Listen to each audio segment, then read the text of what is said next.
Ya ven, ya yo lo que quería era ubicar la posición y los voy a espiar desde Para que humildad. Gracias.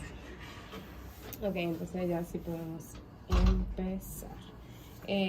Supongo que Nick te comentó que la tesis es sobre realmente la mujer en la política, y una de las figuras que estamos estudiando es Minú, de quien tú eras cercana. No te vamos a hacer preguntas sobre Minú. Yo pensé que sí. No, pero es importante esa relación para ver cómo los hombres que se relacionan con estas mujeres tienen perspectivas sobre las cosas que estamos estudiando. Ok. No sé si me voy a entender. Yo me aquí pensando que tú me ibas a preguntar. Y que fíjate la biografía y la cosa. No, entonces es sobre la mujer en la política a nivel general. Okay. Y la primera pregunta es, ¿cómo percibe usted la incursión y aceptación de las mujeres en la política hoy día? Yo creo que es muy positiva de parte de la sociedad. Nosotros cada vez más hay la sensación de que las mujeres pueden gobernar y que pueden hacerlo bien. Y cada vez menos hay gente que descalifican a un actor político por el hecho de ser mujer. Y eso es positivo porque eso va contribuyendo a crear condiciones de igualdad en la participación política entre hombres y mujeres. Una cosa, sí, tú le puedes mirar a sí, ella. Eso es lo y antes de que nada, se me pasó, porque como ya yo sé el nombre y a qué aspiras. Ok. O sea que- Eso sí lo digo Emily, ¿no? Sí, a mí puede ser. Ok, sí. José Horacio Rodríguez, candidato a diputado de Alianza País en la circunscripción 1 del Distrito Nacional. Perfecto. Entonces, ¿cómo calificarías la estructura política y partidaria del país en relación al género? Hay una gran desigualdad todavía. Si tú te fijas, por ejemplo, a nivel en el país de los 21 ministerios que tenemos, solamente hay ahora mismo 3 que están encabezados por mujeres, y uno de ellos es el Ministerio de la Mujer, que por ley tiene que serlo. Por lo tanto, eso que uno vio en el discurso de cuando este gobierno estaba haciendo campaña para convertirse en gobierno, de que hablaba mucho de igualdad y de inclusión y de participación política de las mujeres, no se ve reflejado en el gabinete. Y también, si tú te fijas en el Congreso, de 32 senadoras, solamente hay también como 3 que son mujeres. Y eso es apenas un 10%, cuando las mujeres son la mitad de la población. Por lo tanto, yo creo que las mujeres todavía tienen mucho que avanzar. Uno de los temas más controversiales en la aprobación de la ley de régimen electoral y ley de partido político fue el tema precisamente de lo que se conoce como cuota de participación, que ahora ya no existe cuota, sino que existe el criterio de equilibrio en la participación. Y eso fue uno de los temas más controversiales y que los partidos más se rehúsan a aplicar y a cumplir, sobre todo a nivel local. Y el hecho de que ahora mismo estemos viendo, por ejemplo, cercanos al proceso electoral, a los procesos electorales de este año 2020, que el principal partido de oposición está incoando un recurso de inconstitucionalidad ante el Tribunal Constitucional para impedir que se aplique a nivel local el criterio de equidad, es una muestra de que el liderazgo político todavía no está comprometido con la participación equitativa de hombres y mujeres. ¿Cuáles entiende que han sido los avances o aportes que han logrado compañeras políticas, mujeres en la sociedad dominicana? Han logrado, desde los espacios que han ocupado, demostrar su calidad en el trabajo, en el desempeño de sus trabajos.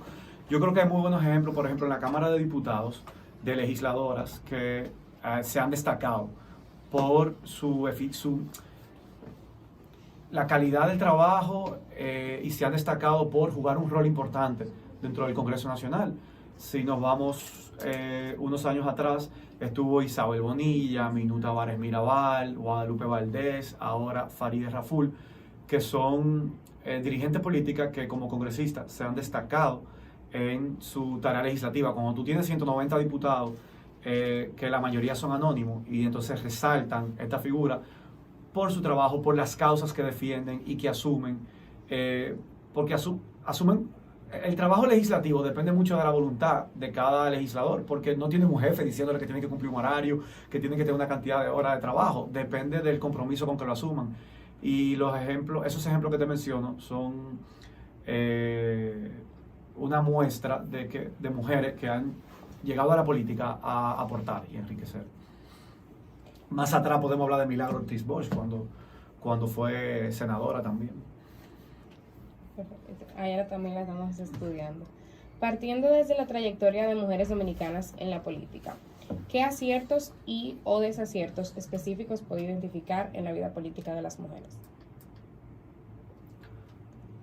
Yo pienso que para las mujeres, obviamente, es mucho más difícil incursionar en la política porque tienen mucho más trabas, mientras asumen una carrera política que conlleva muchas horas de dedicación, de sacrificio fuera del hogar, también no dejan por eso de ser las responsables del trabajo doméstico, de la crianza de sus hijos.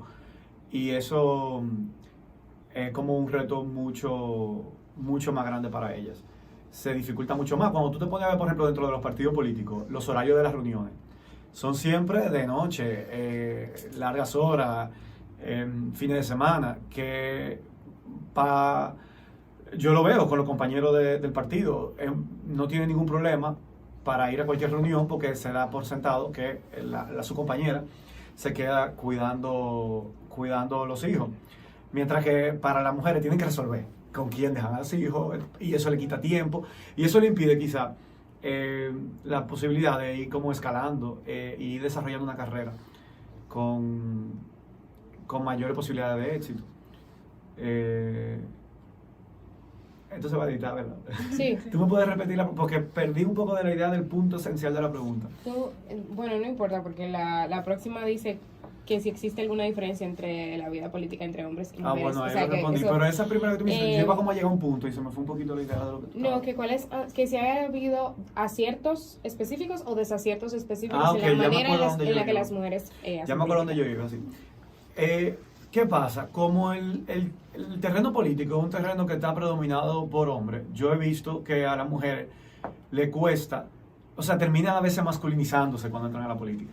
Entonces quizá ese es un desacierto, porque parte de lo positivo que pueden brindarle o aportar en la política como mujeres, terminan dejándolo de lado para poder pelear en condiciones de igualdad en un terreno que es de hombre, que es muy masculino, tradicionalmente lo ha sido. Entonces muchas de las cualidades quizás esenciales que una mujer tiene y que pudiera aportar terminan quedando rezagadas. Y esos son desaciertos. Ojalá las mujeres cuando entran a la política, como dice Michelle Bachelet, contribuyan a cambiar la política y no que cambien ella. Ese sería el acierto, que en la medida en que vayan ganando espacio de poder puedan ir cambiando también la forma tradicional como se hace la política, que le impregnen parte de ese sentido de que tradicionalmente han asumido rol en la sociedad las mujeres, de cuidado, de protección, de atención, que sea también asumido como parte a la hora de ejecutar políticas públicas y de relacionarse a nivel a lo interno de los partidos políticos también. ¿Entiende que los aportes realizados por las mujeres en política se han resaltado lo suficiente en relación con los de sus colegas masculinos? Depende. Yo creo que a veces las mujeres son juzgadas más fuertes dentro de la política. O sea, como que la vara de medir no es la misma a un dirigente hombre que a una dirigente mujer. De alguna manera la sociedad es quizá como más exigente y está más atenta a los detalles. Yo tengo muchos años trabajando con Minú y lo puedo haber visto en detalles que se fijan, en cosas que toman en cuenta que quizá si habría sido un hombre no pienso que no fuera temas tan importantes, tan relevantes que llamaran tanto la atención. Yo creo que la tienen más difíciles, pero al mismo tiempo hay un momento en el que eso también puede ser una ventaja, ojalá en este siglo, que mucha gente entiende que este es el siglo de las mujeres. Eso no se da solo, eso es producto de muchas mujeres que han ido abriendo camino para que eso se pueda dar. Y bueno, nosotros tenemos ¿cuántos años de vida como país? 170 y pico de años de nuestra independencia y todavía no hemos tenido nunca una mujer como jefa de Estado. Yo creo que eso sin duda se dará en las próximas décadas, pronto. ¿Existen estereotipos atribuidos a mujeres en política y a qué responden? Estereotipos. Bueno, yo creo que a veces los estereotipos normalmente tienen algo de base. Lo que pasa, el problema es que cuando se convierte en un estereotipo, que tú se lo adjudicas a una persona sin que necesariamente tenga esa base, pero porque quizás han habido algunos precedentes. Pero esa idea de que las mujeres para entrar en política tienen que masculinizarse, yo pienso que es un estereotipo y que no deja de tener una base por lo que hablábamos antes, de que es un terreno muy masculino y que para tú poder competir en condiciones de igualdad tú tienes que quizás comenzar a actuar para abrir espacio de esa manera, pero ojalá eso se pueda ir derrumbando cada vez con la participación de más mujeres en la política. ¿Existe el techo de cristal y o el techo de cemento en la política dominicana? Siendo el techo de cristal las limitaciones que existen desde fuera hacia las mujeres y el techo de cemento, las que ellas mismas se ponen. Sí, ese techo existe, por supuesto. En la misma situación de que en nuestra sociedad se asume que la carga del trabajo doméstico recae sobre las mujeres, es un techo. Que el cuidado y la crianza de los hijos recae sobre las mujeres, es un techo para la posibilidad de la mujer participar en política. Y eso no es algo que uno se está inventando, eso existe y es muy real. Y en términos de un techo que se pongan ellas mismas, hay muchas mujeres, por ejemplo, que uno no percibe que estén comprometidas en su participación política con los temas de la mujer. Y ese podría ser un techo que se pone. Las causas de las acciones afirmativas para promover la participación política de las mujeres es asumida por algunas mujeres y no por todas, aunque participen en política. Porque no creen en ella, porque quizá también tienen actitudes machistas. Y eso puede contribuir a crear alguna especie de techo de cemento, como tú dices. Y por último, ¿ve cómo acertadas las políticas públicas en materia de política y género? ¿Qué cambios propondría? En materia de política y género, hay mucho camino que recorrer. Primero, hay que atender el tema de la violencia contra las mujeres en esta sociedad. Casi estamos en una situación de emergencia. Todos los días en los periódicos uno lo abre. Y eso, para cambiar esa realidad, hacen falta políticas de género. Y que incluyan también una educación en igualdad, que entendamos que somos iguales en dignidad y en derechos, que tenemos los mismos derechos y las mismas oportunidades, y eso se traduce en políticas públicas concretas, específicas, que deben impulsarse y promoverse, y ojalá las mujeres que entran a la política vayan a los espacios de poder y de toma de decisiones con ese tipo de compromisos. Perfecto, pues mil gracias, José Horacio, de verdad que sí.